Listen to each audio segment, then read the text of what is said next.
Now, eyes are very important, and eyes, in a way, are very much looked after by Vishuddhi because the muscles of the eyes are looked after by Vishuddhi. Now, the kind of muscles we have, which pull our eyes, which close our eyelids, and all that, is very much suggestive. You must notice that there are some people who come to me, their eyes go on like this when they close their eyes. They cannot keep it shut. There are some people, when they open their eyes to me, they just keep the eyes open, they just cannot close. Both are in trouble. The ones which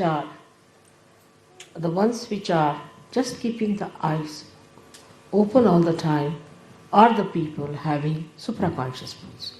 And those who are flickering their eyes are having the subconscious mood. Some people have also the habit of keeping the eyes in an angle all the time. They never see you straight, but in an angle they'll see. They think sometimes it's very fashionable. Sometimes ladies think it's a very good way of looking at people. And some of them have such eyes that they'll go on, looking and pouring their greedy eyes onto others or their lusty eyes onto others. This is the worst thing you can do to your eyes, because such people are easily can become blind. Such people might have trouble of the eyes, especially reddening of the eyes can come to such people very much, very quickly. So one has to be careful to keep the eyes very pure, the eyes of an Yogeshwara who was Sri Krishna. He was a witness. He was on this earth.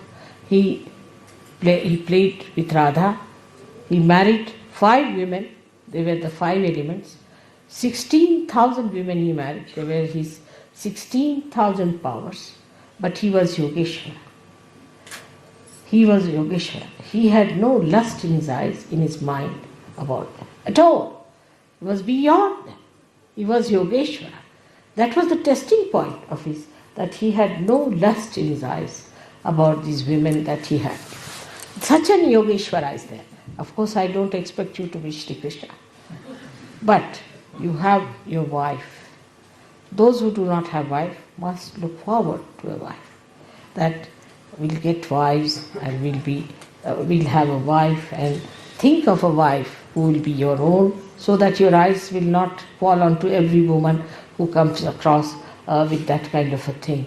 I've seen people, even the photographs or anything they see is surprising. I mean, there's nothing in a photograph. What is in a photograph?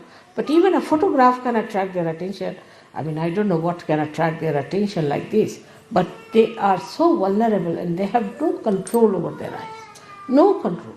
They become absolutely lost and they have no control. That shows that they have no powers in them and they are slaves of their responses. So the eyes are very, very important. As Christ has said, thou shalt not have adulterous eyes. There should be no adultery. Some people have a habit of showing anger with the eyes. See, they have to show anger with the eyes, they'll just go on looking like this and show the anger. I dare not do that to you, but still. And the angry eyes, you see, are another dangerous things to do with your eyes, because then they can become mesmeric. If you start putting your eyes onto something and concentrating on it, your eyes might become mesmeric, means bhoots will start coming out of your eye. First of all, you will catch bhoots in your eyes, they'll settle down there, and then they will be falling on other people as bhoots. It's a very, very dangerous thing to go on looking at something continuously with concentration. There's another kind of a stupid thing or a bhutish thing maybe that people ask you to meditate here. It's absolutely wrong. In Gita it is written, still it's wrong. Nobody should put attention here. If they have to put attention at the door. What's the use of looking at a window? You can't get out of it, can you? If you have to look at anything, be on the lookout for the door. And the door is here. The door of Sahasrara is to be opened out. So you should not try to concentrate on this part. Many people who have concentrated on this part have become mad.